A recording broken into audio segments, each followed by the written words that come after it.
How's everybody doing? Okay, so we are going to go to part two, right? Remember, it's 12 series, and they just put so much makeup early up. I'm gonna go to the barber today and shave, doll myself up. It's my birthday this week, so it's time to be that Virgo and doll up. Okay, we were talking about compatibility of the signs, and the fact that the way that you can make if you want to be with somebody, or you want to not be with somebody, if you want to check out if you are compatible with that person, you have to break the signs down into four types of qualities. Four types of qualities. Because to go to the 12 subtypes and then the 30 subtypes, that's a lot. It will be impossible to discuss all of them. So therefore, we have to be a little bit more clever. What we have to do is, and unfortunately, I don't see a pen around. So I'm just gonna, hold up. I'm gonna go and check. I can't believe that, and that's all right, that I have the, started without my pen. I usually have my pens with me. I wanted to draw you a little diagram, in which to base, what I'm gonna talk about, okay, for the next 20 minutes or so. Okay, see if I can find a pen, and here we go. Okay, what we have to do is that first things first, let me explain to you and of course we all know this, but this is going to help, further what I'm talking about. A relationship goes into four stages, right? You have what's called I'm going to put an H for the honeymoon phase. And then you have what's called, after the honeymoon phase, you have the sobering phase. After the sobering phase, you have the conflict phase. And then back at the bottom, you have what's called the beginning. Okay? A relationship goes into four phases. I don't know if you guys can watch that, if you can see that. I think that's better. A relationship goes into four phases. Okay? The honeymoon phase, the sobering phase, the conflict phase, and then the beginning phase. Now, this beginning is a different beginning than the honeymoon phase. The honeymoon phase was the first beginning, or the first cycle, right? And going upwards, right? Instead of counterclockwise, we're going upwards. So everything is fine and peachy, and this could last anywhere from 30 days to a year. The honeymoon phase can last 30 days to a year. And then when you reach the sobering phase, you begin to see the person not as you saw them in the honeymoon phase, but as they really are. That's why it's called sobering, because now you're not seeing them through the colored glasses in which you met him at their honeymoon phase. So then what has happened here that caused this sobering? I'll tell you. What caused the sobering was that now you are looking at him through your real eyes versus the rose-colored glasses in which you first saw him when you saw him in the honeymoon phase. Now, not only, and he also had a disguise to cloak who he really is. So now he has a cloak on. You got your magic goo goo gaga glasses on. So now there's an equal amount of deception happening here, where he's pretending to be something that he probably isn't, and that's true of most guys, right? Especially when they're young in the adolescent and teenage and 20s years, right? Before age 30, the sign of maturity. So guys are going to, because they're going to want to hit that, boop, boop, boop. So they're going to come across in a different way that's not the real them. And we all do it, And then the girls are going to be infatuated by what they are looking at, thinking that it's the real them. So there's deception going on both sides. So this has to occur, because then if this doesn't occur, then the relationship between these two people at the honeymoon phase is completely unrealistic. Completely unrealistic, because it's based on inner fantasies of each other and also needs. So once you reach the sobering phase, which can be 30 days to a year, that person is no longer holding up that guise, because he got what he wanted. So now he can be more relaxed and be himself, which is up here. So now you as a woman are watching him for the first time in the way that he really is. And guess what? You might not like it. You might not like it. So that's what happens. And what sobers it up, it could be that, he farts now in front of you where he didn't, or his feet stink when he takes off his socks, or that he really is a slob and doesn't pick after himself, or he's no different than your children, or the fact that he now is not as attentive and as romantic as before, or that his breath stinks in the morning, or that he's really very abrasive and lacks class in company, and therefore an embarrassment to your parents and friends. It could be a host of things that can go wrong, and does go wrong, as is inevitable, right? Because then relationships don't grow. So these things have to come out. So now you have to ask yourself, are you the type of person, are you the type of bitch, are you the type of nigga that can handle a relationship, not only as how you like to see them or as you see each other with the rose-colored glasses, but are you willing to work through the hard work that gets you to see and experience each other as you guys really are to each other? Okay? That's the test. So, and if the answer is yes, then there's going to still be a conflict of trying to balance both personalities. Well, one can tolerate the other and the other can accept the other and vice versa, But then if there is a disliking of each other and no adjustment will be made mutually or through harmony, then one has to conquer the other. So now we enter the conflict stage. Now 2 years could be passed or 6 months could pass. It depends on how fast you go through this cycle. Some people go through this cycle in 24 hours. Some people in a couple of weeks. Some people in a couple of months.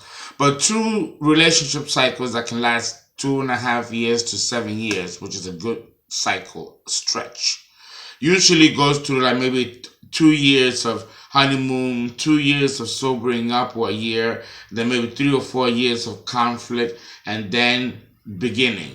Now the beginning here can mean the relationship splits and each goes its own direction and begin again the same cycle with somebody else. Or the 2 people survive the conflict phase that could have been years past now because we're going upwards, and now they're willing to compromise and like each other and reinvent the relationship on a now more realistic level than what had started at the honeymoon phase. You understand that? Does this make sense? Good. So what type of person are you? Do you go quickly through this cycle, this phase? Or are you one that, like a real Saturnian clock, take your time going around the cycle? Okay? It depends. If you're in your 20s and you're a teenager and you're in your 20s, you'll go through this fast. How many people date multiple people in their 20s and in their teen years? You could be going through a couple of these cycles with a couple of people all at the same time. Yeah. Or you could be in your mid-30s to late 40s, where you go through it much slower because you're dealing with one person. So now you have true evolution of a couple, and that's what marriage is all about. This can be a 30, 40, 50, 60-year span. The spiral repeats itself. It goes back here, and then you encounter your second honeymoon. That's when people take their vows in their 50s and 60s. They do a second marriage. That's again the honeymoon phase. That means that a whole cycle has gone by with the same person. And now you're in a second honeymoon phase. Now you're in your 50s. The kids are out of school. They're out of the home. You got the home to yourself. Now you can do the things that you guys used to do when you guys were singles. It becomes another cycle of beginning. And it goes on and on and on and on. And here, then the third wheel, then you have grandchildren in the picture. So now they become the source of honeymoon because now they're great grandparents. And the cycle continues on and on. So how fast are you going through this cycle? And how many of them are you going through at the same time? So having said that, right, and having explained that, now we are going to jump right in, and we're going to talk about the signs, the compatibility of signs. So what you have to now understand is that in order to make sense of the signs of compatibility, we have to break all these different subtypes and types and domains into elements.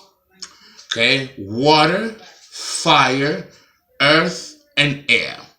Now that is a much easier system to just breaking them into 5. There's the number 4 again, the 4 element. So today we're going to begin with the water signs.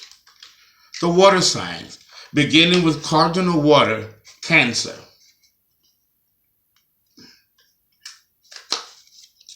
Okay.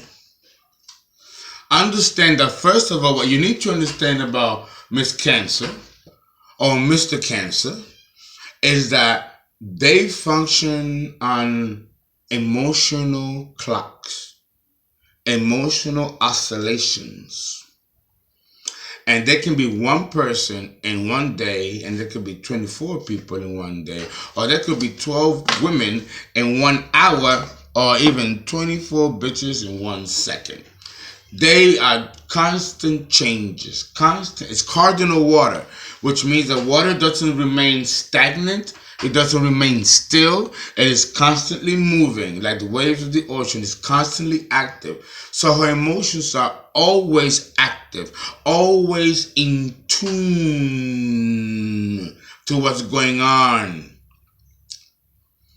From smelling the air to smelling the pollen to tasting the depths of dew in the wind, everything. This woman is, it's really the essence of nature. Silence is golden to her. Silence is golden to her. Now I'm going to put this on because it's telling me that my battery is dying. Alrighty. Let's put that down there, and there we go. There we go. I'm going to have to put it here for now.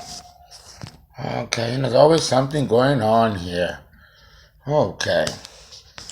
Alrighty. So this is what's happening. Okay, I'm going to have to put it here. It's just not working. It's just not working. It's going to be one of those things. Guys, just bear with me. Bear with me. Let me see if I can do this like this. Okay. Because, that was a liar.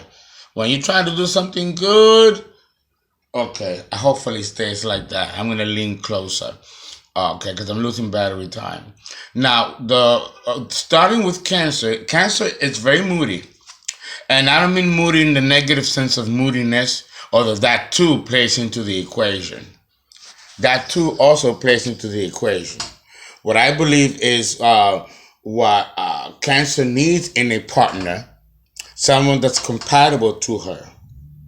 Her ideal person, her ideal man, or Cancer man's ideal woman will be the sign Taurus. Taurus will be the compatible earth sign to Cancer. The next sign to be compatible to Cancer from the Earth triplicity would be Capricorn. Virgo, not so much. Even though they both share in an equal need of security. They both share an equal need of security. However, Virgo doesn't usually work with Cancer because Virgo is too changeable, too restless. And that restless energy, remember Mercury, that planet moves around like, ooh. So can you imagine what that would do to the gentle recesses of Cancer? Cancer is already in tune to her emotions and to her environment to the nth degree. To have the restlessness of Virgo in her vibration will be to destabilize her. It will cause her to go into emotional withdrawal or will become far more unstable emotionally than she would be had she been with a more gentle vibration. Because with Cancer, it's all about the vibration. So, and in that sense, Taurus awards us a much slower rate of vibration than Virgo, which is extremely mutable and extremely movable and extremely versatile. And because of this, Virgo does not lend to be a perfect partner for Cancer, even though Virgo shares in the sensitivity of Cancer. And they can produce a lot of money together, work towards a common goal. Virgo will be a great parent and a great educator. And Virgo, usually much older, because the thing with Virgo and Cancer is that Virgo has to be that much more older. It helps if it's a Virgo girl with a Cancer man. No, even though the Cancer man can still be very advantageous. Very advantageous against a female Virgo. Virgo women tend to be far more virtuous and far more honest at heart than a Cancer man. Even though when the chips are down, the Cancer man will be there to rescue Miss Virgo, but so will Miss Virgo be there to rescue the Cancer man. So they both can be quite simpatico if they are two people that are career-minded, career-oriented, and want to reach a goal together, where they don't let each one of their vibrations interfere with the other. The Cancer woman knows what she got with Mr. Virgo, and she's willing to go to the clock changes of Mr. Virgo if it's worth her weight sexually and also as far as security. Now, she won't mind dealing with the nuances of Mr. Virgo, his nightly visits to the streets, like Mr. Gemini, and all of his different girlfriends that be calling his house or stopping by. Because, he could be quite a Casanova, Mr. Virgo. So, and that can be upsetting to Miss Cancer and upset her sensitivities. But it also depends on what type of Cancer woman is with that Virgo. She has to have a particular sense of play and inner game herself to attract that type of person. The ideal really is Cancer with Capricorn, but Cancer and Capricorn is in opposition. So there will be fights and conflicts between the two of them. Both of them feel that the other one is right, and both of them will feel that their cardinal choice of action is best. That can create a polarization between the two signs. But either way, if they know what they want and they work towards a common goal, they usually do well together. But there will always be friction. But that friction is important to Cancer because it keeps her on her toes and it doesn't allow her to go into emotional catatonia or breakdown or stagnation. Capricorn, the devil, will be there to always push her towards her personal best. So that, in a sense, I respect that of Capricorn and Cancer, working well together as a polarity. But the best and the absolute best compatibility for Cancer will be a Taurus. And if she is not with a Taurus and is doing very well with other signs of other elements, even totally opposite hers, then you can best believe that there is in the birth chart Lots of emphasis on Taurus or Venus. And that concludes Cancer.